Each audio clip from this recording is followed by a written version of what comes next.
A ideia é desconstruir as camadas do que realmente significa viver com propósito e compaixão, e descobrir como trilhar esse caminho do amor puro que, segundo os textos milenares, já está aí, dentro de cada um de nós. Bom, vamos mergulhar nisso. E para começar, toda a nossa conversa se apoia numa citação simplesmente linda. Deus é a encarnação do amor e está em cada ser.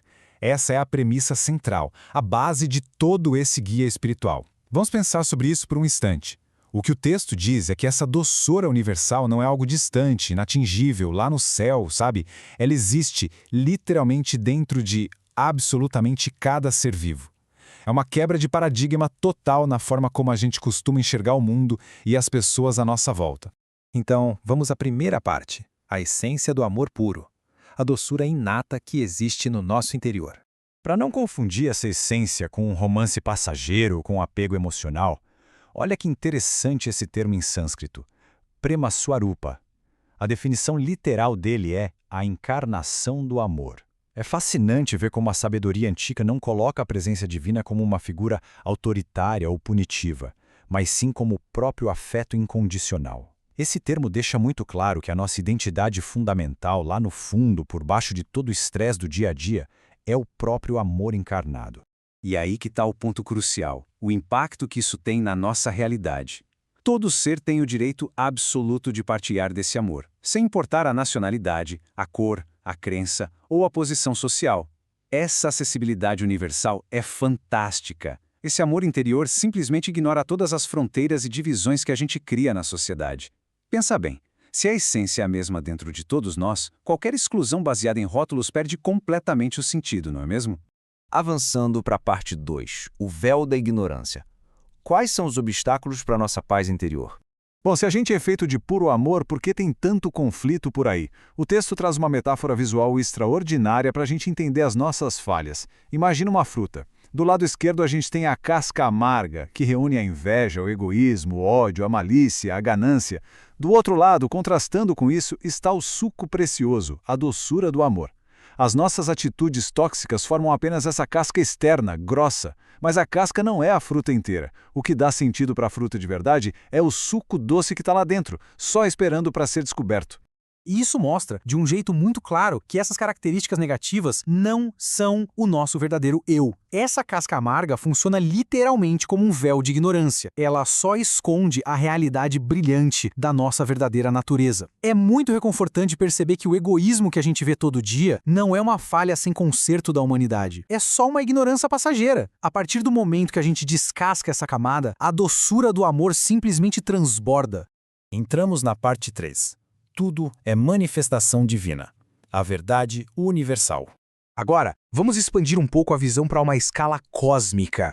Olha essa frase de impacto enorme retirada da Isha Upanishad. Ishavasyam idam sarvam, que significa tudo isto é Deus, ou tudo isto é amor. Vale a pena fazer uma pausa para deixar esse tudo isto é Deus assentar na mente. A gente não está falando só das coisas grandiosas ou de pessoas iluminadas. É absolutamente tudo. A realidade inteira que a gente vive é preenchida por essa mesma força que une todas as coisas. Seguindo essa lógica, a gente chega à conclusão de que Deus e o seu amor ativam absolutamente cada átomo da criação, sem excluir ninguém. Faz todo sentido, né? Se essa energia de amor puro é a faísca que ativa cada átomo que existe, excluir qualquer coisa ou pessoa desse campo de amor é impossível. Ninguém de forma alguma fica de fora. Parte 4. A sabedoria de Vyasa. Como acender a lâmpada da verdade. No meio dessas tempestades do nosso dia a dia, entra a figura do grande sábio Vyasa, atuando como um verdadeiro mentor. Ele traz uma imagem poética muito forte. A lâmpada da magnífica realidade perde o brilho quando a humanidade corre atrás de falsos ideais em vez de colocar ativamente o óleo da verdade nela. Essa lamparina quase apagando é a imagem perfeita de como as distrações materiais sugam a nossa percepção. A luz está ali, o potencial existe, mas sem colocar esse óleo da verdade constantemente, a coisa toda escurece. E para ajudar a gente a não deixar esse óleo acabar, Vyasa organizou uma literatura sagrada impressionante. Vamos descomplicar isso aqui, mapeando cada obra para o seu ensinamento prático. No épico Mahabharata, o foco é a retidão, o Dharma. No Bhagavatam é a devoção, ou Bhakti. Já nos 18 Puranas ele fala sobre paz e amor, Shanti e Prema. E no topo disso tudo, o Brahma Sutra explora a realidade suprema. É como um mapa desenhado especificamente para iluminar a mente humana. Dessa lista toda, a gente precisa isolar e entender muito bem um conceito do Brahma Sutra. Brahman. Brahman é o absoluto, a realidade suprema. É fundamental entender a força disso, porque Brahman representa aquele ponto de conexão máxima onde quem conhece, o ato de conhecer e aquilo que é conhecido viram uma coisa só. É aquela totalidade do universo que a gente mencionou antes, unificada no nível mais alto de consciência possível. Tendo essa realidade suprema em mente, o que a gente precisa levar para a vida é que o Dharma, a ação reta, e a Bhakti, a devoção, são os passos práticos essenciais nessa jornada. Não são só conceitos bonitos para ficar na prateleira de uma biblioteca, sabe? São ferramentas ativas. São exatamente essas ações que geram aquele óleo da verdade para manter a nossa lâmpada sempre acesa.